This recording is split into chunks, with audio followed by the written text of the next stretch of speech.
Design and construction of fodder silos. These silos are used for storing either grains or fodder crops for feeding animals. In the market nowadays, different shape, design, capacity of silos can be very commonly seen, starting from or the size varying from few kgs to several tons and quintals. So there is a need to store animal fodder and feeds, fertilizers, seeds, vegetables, milk and other milk products.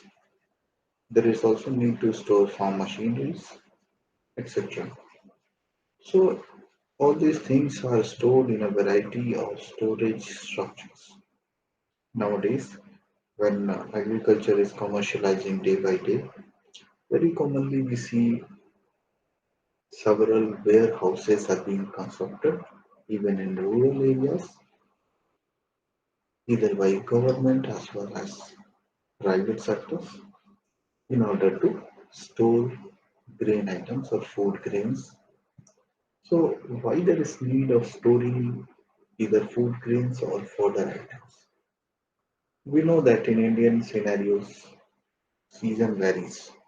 Three or four different types of seasons we are observing in our country. So there are some fodder crops which can only be cultivated during winter season, and there are some fodder crops which can only be cultivated during rainy or summer season.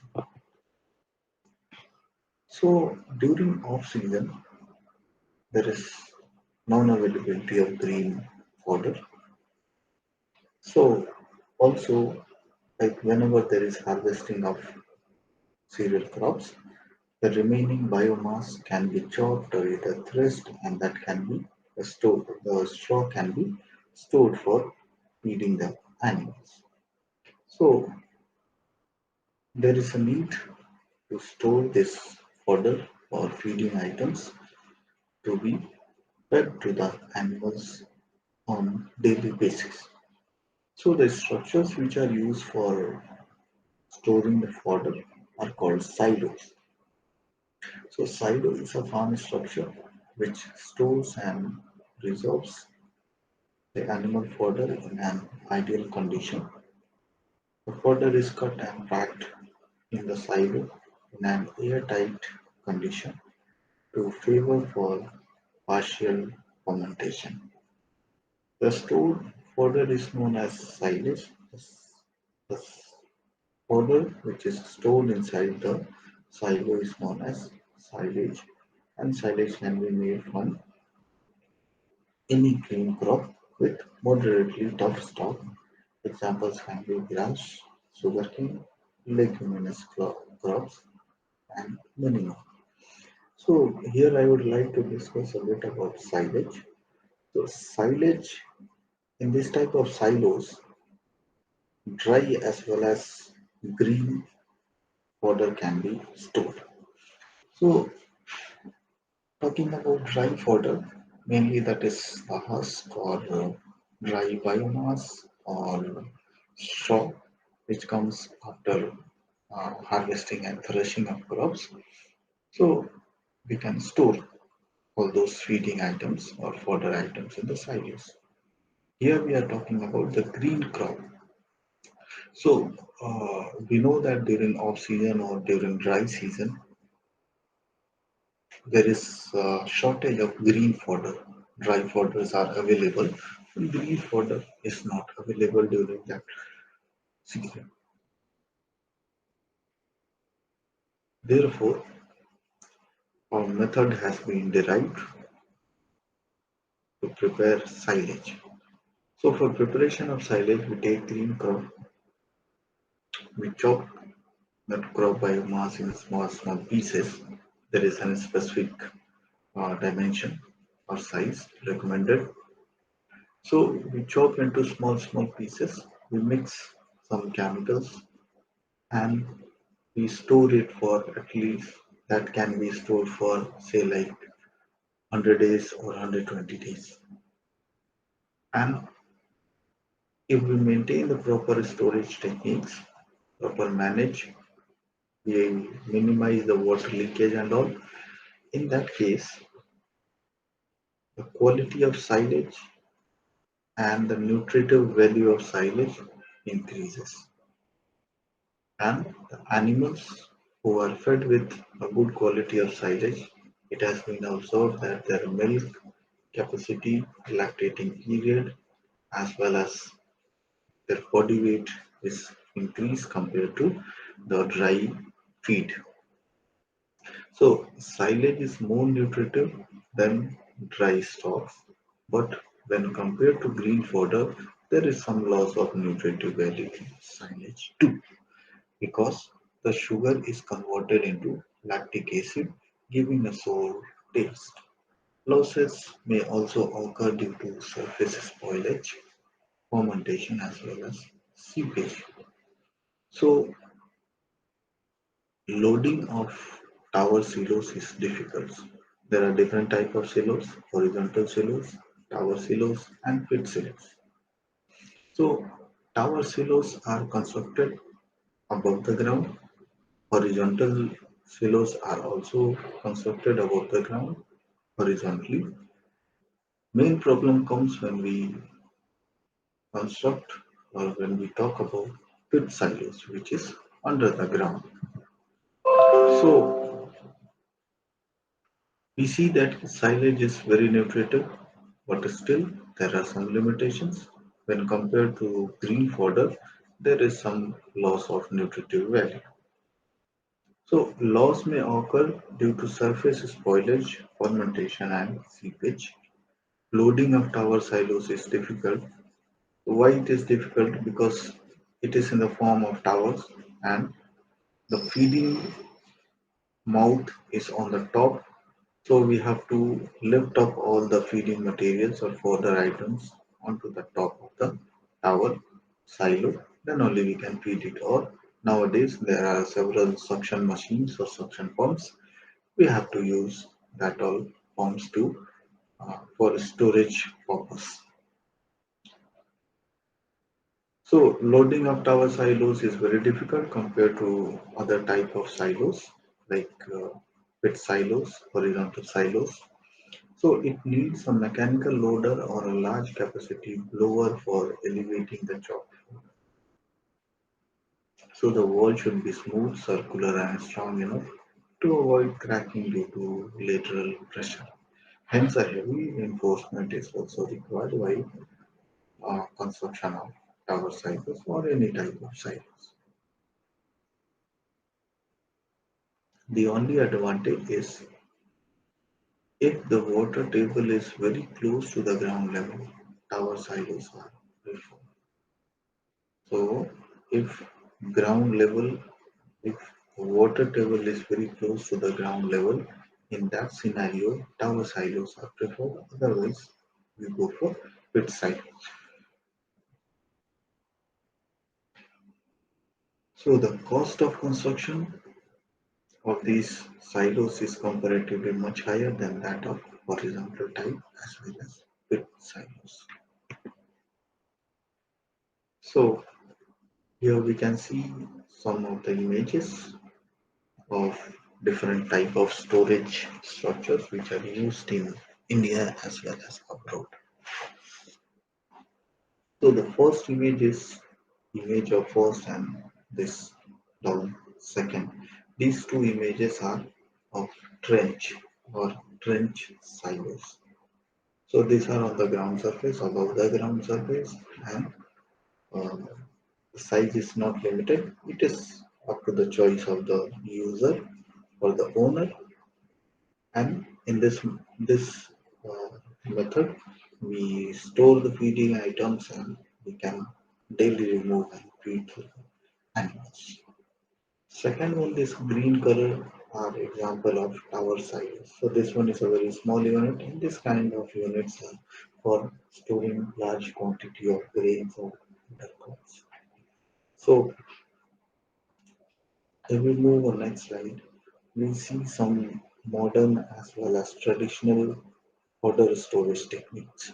So these two are the traditional order storage techniques. Even today in rural India, people use this type of structures because for making this type of structures, machinery is required, whereas mechanization is very low. The standard is very low. The level of mechanization in Indian farms are very, very low. Additionally, for this type of arrangement, extra monetary input will be there. So, due to several reasons, still in rural part of India, this type of activities are not ongoing. Still, we use the traditional method of storage of grains and fodder. So, next one is horizontal silos. So, horizontal surface silos are used for storing silage. These silos are readily and cheaper made at any time.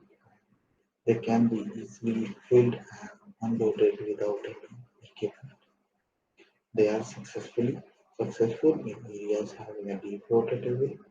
The dry matter losses ranging from 20 to 30% while filling either trench or pit sand. Chopped silos should be spread level and packed. They are filled till the silage reaches above ground level, and they should be covered with dry paddy straw or plastic cover in order to minimize water leakage, especially during so, rainy season. So,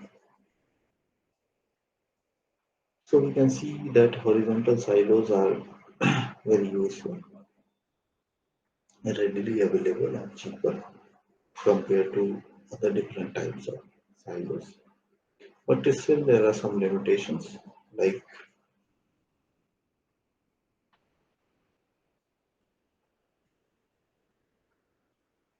this type of silos can only be preferred or can only be constructed in those areas where water table is very big. Otherwise, there is going to be chances of corrosion as well as uh, loss of the water or dry matter loss. And that dry matter is limited to 20 to 30%. So next one is pit silos. So it is a circular deep well-like structure which is lined all along the side and bottom to prevent the water entering into it.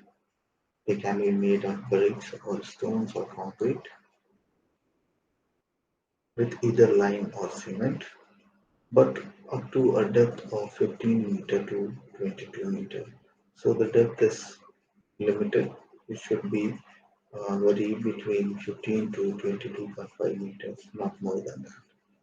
So wall should be provided with plastering the entire inner surface, and a simple roof over the silo can provide to protect the silage from direct falling of sun as well as rainfall. So generally a cow is fed about 1.4 kg of silage per 45 kg of her body. So accordingly for say like for 100 cows and weight is uh, say like 80 approx 80 kg of body weight, so they can be fed 3 kg per day. So diameter of the silo is determined by quantity of silage fed daily, and that quantity of the silos depends on the number of animals. So the rate removal should be at the rate of 10 centimeter per ton or more than that. The diameter is limited to 6 meter and its depth is kept 2 to 3 times of the diameter, not more than that. So talking about design criteria, rate of removal is 10 centimeter per day. Silage fed per day is 3 kg per 100 kg of body weight. Maximum diameter is 6 meter. Depth is 2 to 3 times diameter, so it can be up to 18 meters. and it is assumed that 1 cubic meter of silage equals 650 kg. So now there is a problem. Design an economical diameter and depth of a pit silo to store sufficient quantity of silage for a herd of 300 dairy cows, having an average body weight of 450 kg each. The cows are required to be fed with silage for 200 days per year and also find the required number of pit silos to be constructed. So there is given in the question itself number of cows 300, body weight 450 kg and number of days per year which has to be fed, that is 200 days per year. So solution is 1 cubic meter of silage is 650 kg, rate of silage removal is 10 centimeter per day. Let each cow fill 3 kg of silage per 100 kg of body. So 3 by 100 into 450, it will be 13.5 kg per day for single cow. Then weight of the silage required for 300 cows is 13.5 into 300, that equals 4050 kg per day. So volume of pit for a daily withdrawal depth of 10 centimeter, we can use the formula of uh, calculating area of the circle when diameter is known. So after equating equation number 1 and 2, we get D equals 9.756. That means it is approximate 10 meter. So now the depth of silo is daily depth into number of days, that is 0.1 into 200. So it becomes 20 meter, allowing 20% of loss. Actual volume of silage is 20 plus 4 equals 24. As the diameter of pit silos is limited to 6 meter and depth is limited to 18 meter, not more than that, therefore two silo pits are required to be constructed.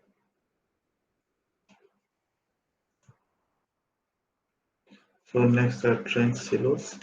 So I have shown in the image how a trench silo looks like. So trench silo is this one as well as this one.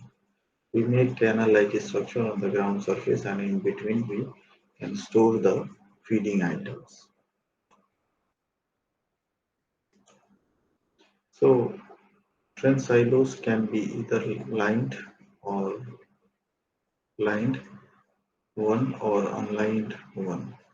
Unlined silo is easy to construct but give more spoilage of silage and carrying in of sites during the rain. A lined French silo is advantageous and the lining can be made with brick, concrete or cement plaster with reinforcing wire mesh. Then filling, packing and sealing are similar to pit silos. The drainage water should not be allowed to collect near the bench and so drains should be made around the trench. The cross-section depends on number of animals to be fed and the length is determined by the number of days the silage is fed in a year. So next there is a problem on trench silos. To design a trench silo for a small farm having 140 million weight, 680 kg, and has to be fed at the rate of 4 kg per 100 kg of its weight. The silage is fed 160 days in a year. So data is already given number of animals 140, weight of each animal 680 kg, then feeding rate 4 kilometer. So feeding rate is 4 kg per 100 kg of body weight. Number of days which is required to be fed is 160. So let's assume few things like let the depth of silo be 2.5 meter, length of feet per day be 15 centimeters, side slope is 1 is to 2. So weight of the silage required per day, that is feeding rate into weight of animals into number of animals as well into number of animals. So it is 4 by 100 into 680 into 40, 140. So it equals 3808 kg per day. Next is volume of silage required per day. So we can calculate the volume that is required per day. Next is volume of silage stored per day. So this is the formula for calculating volume of silage. So now by equating equation number 1 and 2 by the same formula, we get bottom width of 14.37, top width of W plus D, that is equal to 16.87 meter, and length of the silo given per year with 20% loss of length. So result will be top width silo 16.8 centimeter, 8 meter, bottom width of silo 14.37, length of silos 24, length of silos, depth of silos 28 meters.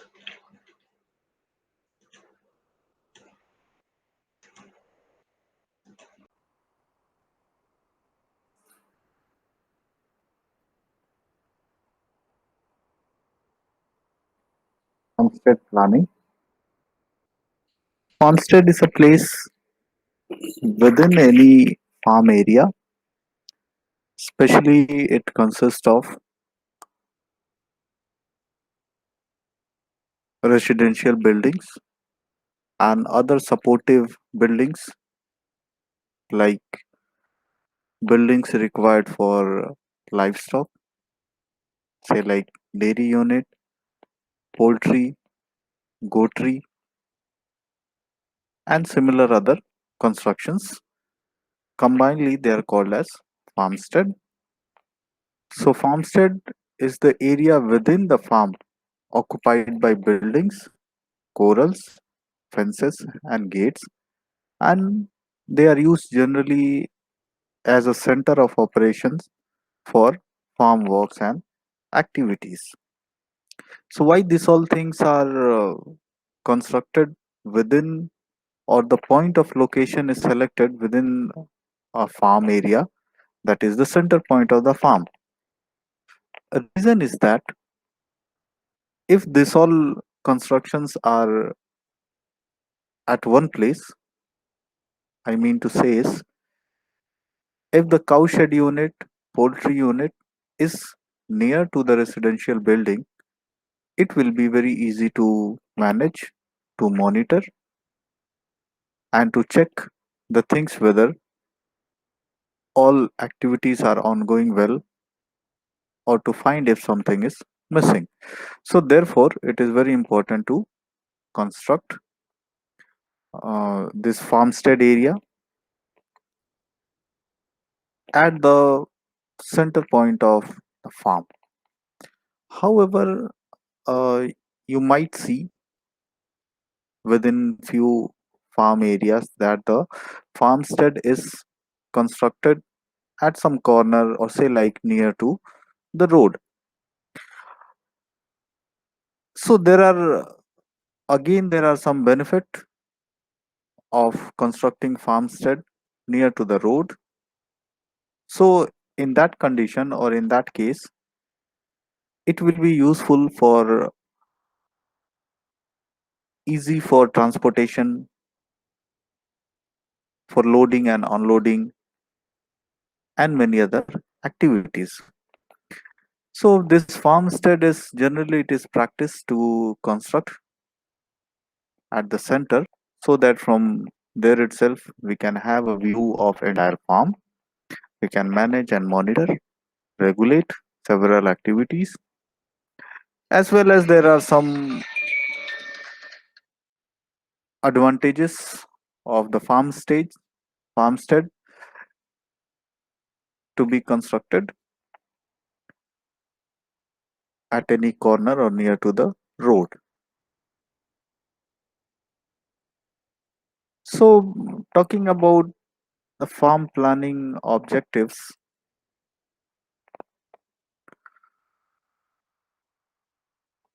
there are three or four important points which should be considered while planning of a farm or a farmstead. So first thing we consider is productivity. Unless and until we are not going to get the productivity, then what is the use of planning and investing huge amount? As I said, within a farm, if we are going to construct a farmstead, it will consist of several things like housing, a residential house, plus housing for the animals, housing for the machineries, housing for the cattle, fish pond, and several other things. So, at the starting point or at the initial point itself, we have to discuss, we have to plan, we have to calculate the productivity, then the profitability, that how much will be the input and similarly how much will be the output. Then stability of all those activities, whether the activities which we are planning to start, is it going to be an stable activity or not. Stability of such kind of projects depend on several things. Say like within a farm, if we are planning for vegetable cultivation and a cold storage, and the location of that farm is very far from city, say like 100 kilometers away from city, so in that case vegetable cultivation is not recommended. Why? The reason is that suppose our farm is situated say like 100 kilometers away from main city, will if we are going to cultivate vegetable, as we know that vegetable after harvesting they cannot be stored for long time, immediately we have to sell out to get, in order to receive uh, maximum benefit, economical benefit. So if our farm area is located at a long distance from city, in that case we should not plan for vegetable cultivation. On the other hand, if our farm is very near close to the city, say like 5 6 kilometers, 10 kilometers, vegetable cultivation can be a very economical practice within the farm, because for transportation it will take less than 10 20 minutes or 30 minutes, and within half an hour we can reach to the selling place or to the mandis. So there will be very less amount of our produce which may be uh, say like wasted due to long time or journey. In case of farm location, of farm which is very far from city, main city, we should plan for livestock, say like for goatry unit, for piggery unit, for poultry unit, because if we plan to carry this all produce from our farm to the marketplace, there will be there are very less chances of getting this all produce like animals. They will be not there wouldn't be any harm to those animals while traveling for a long time, say like for 5 6 hours, 7 hours.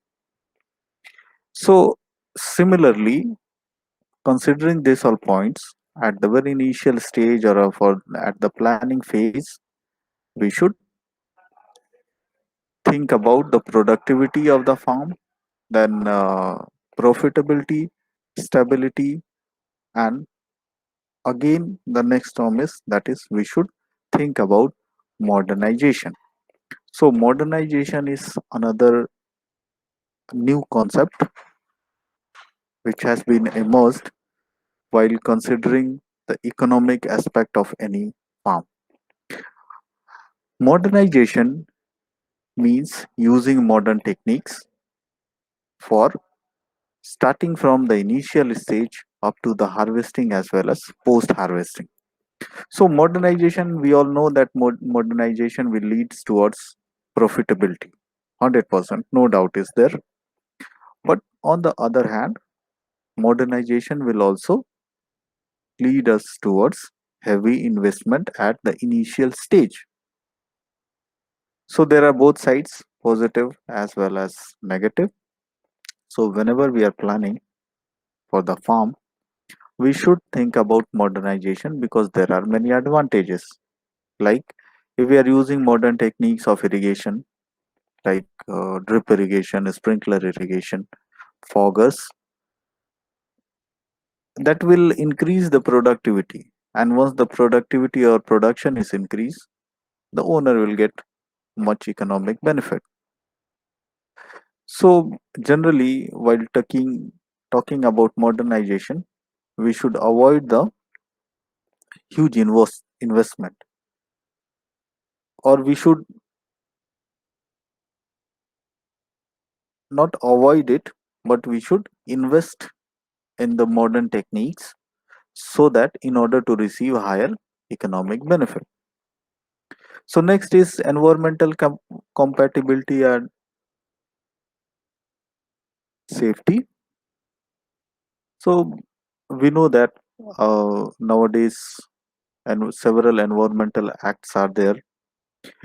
Each and every government and even citizens are now aware about this environmental compatibility or environmental problems. In our daily life, we all are facing, somehow we have fight with environmental degradation. Also, we are contributing towards environmental degradation day by day. For example, if we choose some such kind of variety of crops to be cultivated in a given farm, which is not compatible with the local environment, this type of decision will lead towards loss or less profitability. Nowadays, several hybrid varieties of almost all crops and plants are available, but still there are some limitations too. So it is always suggested that before planning, or at the stage of planning or initial stage while decision making, we should also consider the environmental compatibility as well as safety. Like suppose our farm is in a very interior place and we don't have much facility of security in that such kind of place. If we are going for say like goatry unit or for poultry unit, it is quite risky of the risk of being theft. There several instances or several examples can be seen, like there are people, or there are such kind of instances that the people in the night they come and stole the animal and take it away. So these all things should be considered. Nowadays there are several cash crops or high value crops. So these all things require to be, safety is to be ensured before going for the process or going for the activity. So at the talking about objective of farm planning, we should talk about, or we should think about productivity, profitability, stability, modernization, as well as environmental compatibility, and the last one is safety. So these all points are very important points. They should be considered while planning stage. So talking about major factors, weather geography should be considered. Transportation facilities should be very nicely, should be calculated and estimated or explored, because transportation cost is one of the major role player in deciding whether that project is going to be in profit or in loss. That's why I said earlier that if our farm is situated very close to the city, we should go for vegetable cultivation. Immediately we'll start getting earning money. But at the same time, if our farm is located very far away from the main city, we should not go for vegetable cultivation. Rather, we should go for such kind of dry cultivation, or cereal crops or pulses crops, like things we should, or we should go for dairy kind of business, and then we should go for processing. So this will lead towards minimization towards economic loss.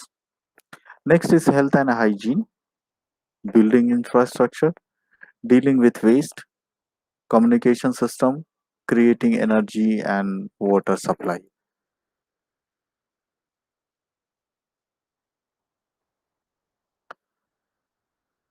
So there are some other considerable factors too, which we should not forget, like intensity and direction of wind. This will play a very important role. Average monthly minimum and maximum temperatures. Then the rising and sunset time. This will also play a very important role. Then also we should know the average annual vapor transpiration rate of that area, because by knowing this rate, or this rate defines the frequency of rainfall. The next is what is the average humidity throughout the year. So we should know the average rate of humidity for the entire year. And this all data, we should have the data for last 10, 20 or 30 years. And this all type of data can be easily accessed, or this type of data can be easily collected from the Department of Meteorological Department, which are situated in each and every state capital, as well as from IMD Pune. So these all data or these all factors are very important, and this should be considered at the planning stage itself. So next, coming to the site selection. Uh,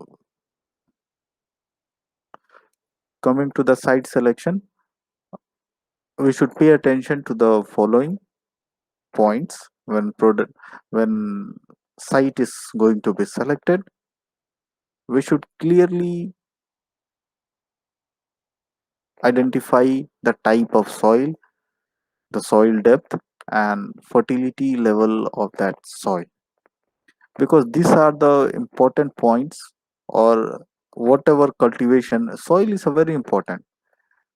Depending on the soil type, all the living and non-living activities will be decided, or the cost will be decided. How? I'll explain. Suppose for the living components like cultivation of crops, orchard plants, fruit trees, this all plants cannot be grown in all type of soil. Several There are specific crops which can only be grown in a specific type of soil. Then soil depth of the topsoil or fertile soil is also required. Depending on this type, depth of the soil only, we are going to decide that what crops or what tree are to be cultivated or planted in that area. Then fertility or level of fertilizer, or say like humus or quality of soil, is a very important factor in determining or deciding the crop which has to be cultivated. Secondly, if we talk about the non-living component, say like building area, the type of soil or depth of soil decides that how that building has to be constructed. Say like if it is a sandy soil, and the depth of topsoil is say like 2 to 2 meters approx.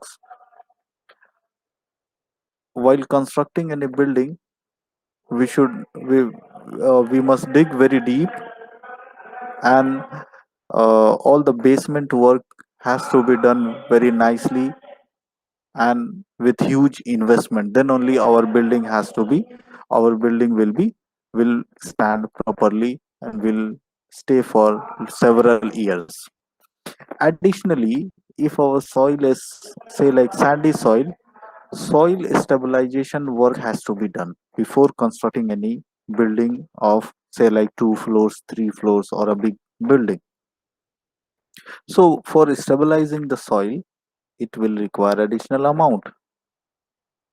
So that is why for site selection we should consider the soil type, soil depth, fertility level, drainage of the soil. So drainage of the soil is another important factor, and this is related to cultivation of crops. Availability of water. Availability of water is the most one of the most important parameter which should be considered while selection of any site, because depending on the availability of water, we will decide what all crops or what all activities has to be done in that area. Then the natural vegetation, that will be also very helpful, and access to the area, how much far is from the main city or what is the connectivity to the roads, as well as communication and several other functions. So these are the points which are very important, and this has to be considered while selection of any site. So next comes the farm layout.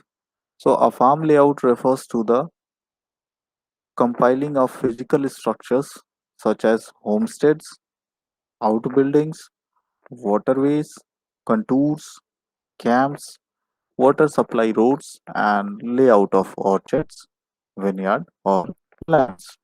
So we can see that whenever we are like at the planning stage, we go for site selection, several parameters we consider, then we go for farm layout once our site is selected. So within that farm layout, we draw on the map that what all facilities and what all constructions are has to be done within the farm area, as well as we allocate the land that our farmstead, our residential building will be here, cattle shed will be here, goatry unit will be here, water pond or fish pond will be here, or harvesting pond will be here. So this all things comes under farm layout. So a layout of modern farmstead, this picture can be a very good example of layout of the modern farmstead. So in this picture, you can see that ki farmstead is not in the center point, but it is in the corner near to the road, say like near to the road or in the corner. So it has some advantage as well as some disadvantages.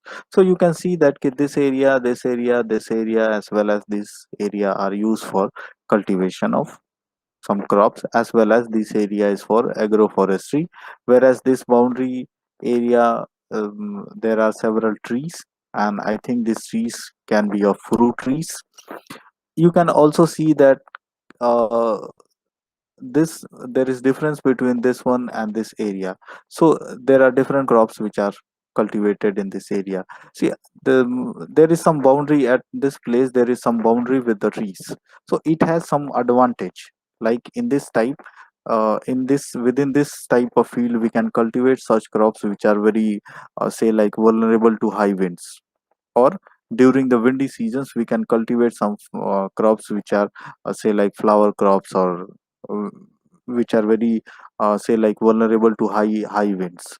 So this type of natural structures are made, and this is the water body, and I think it is in the lower elevation zone, so all this water, excess water, will drain out and it can be collected, and this area can be utilized for fish cultivation as well as for storage of rainwater, and later in the dry season this water can be utilized for irrigation as well as for other purposes. So this one is one of the another view or image for modern farmstead. So you can see, I think this one is this farmstead is situated at the center point of the farm. Like you can see, around this farmstead there is cultivation of crops, and within this given area, water harvesting pond, fish pond, as well as biogas plant. This can be the dairy shed or animal shed. Somewhere here will be the residential area, and this all are similar buildings. I think this one is also some kind of livestock building, say like for dairy unit, etc.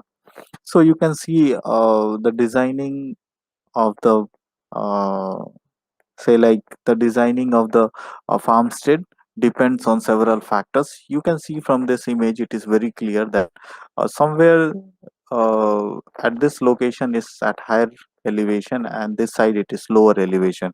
So at the lowest point they have constructed the fish pond. So this fish pond can be utilized for two or three purposes. One is for rainwater harvesting, storage of water. In the same water we can go for fishing.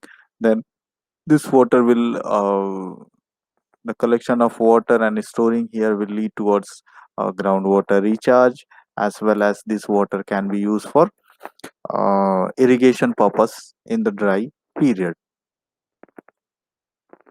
So next is some comparison between traditional farmhouses and modern farmhouses. So by these two images we can understand key. what are the traditional farmhouses as well as modern, or what are the difference between the traditional farmhouse and a modern farmhouse.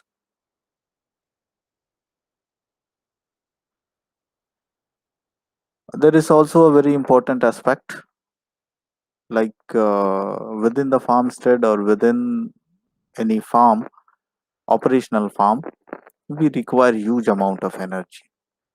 So energy generation aspects should also be explored at the planning stage itself. Like suppose the area is say like the area throughout the year there is a high speed wind, so we can go for installation of windmills. If it is dry area and for maximum days within a year we get sunlight, so in that case we should go for installation of solar panels. So this type of arrangement should be made to avoid any scarcity of power or energy, because energy is required for each and every step or for each and every process within the farmstead or within the farm, like for chaff cutting, for pumping water, for irrigational activities, as well as for feeding animals. So everywhere several energy or say like machinery has to be used, and for running all those machinery we require energy. So concluding it, planning is the first and most important step in designing a farmstead. Their modern farmstead should provide efficiency, security, and safety.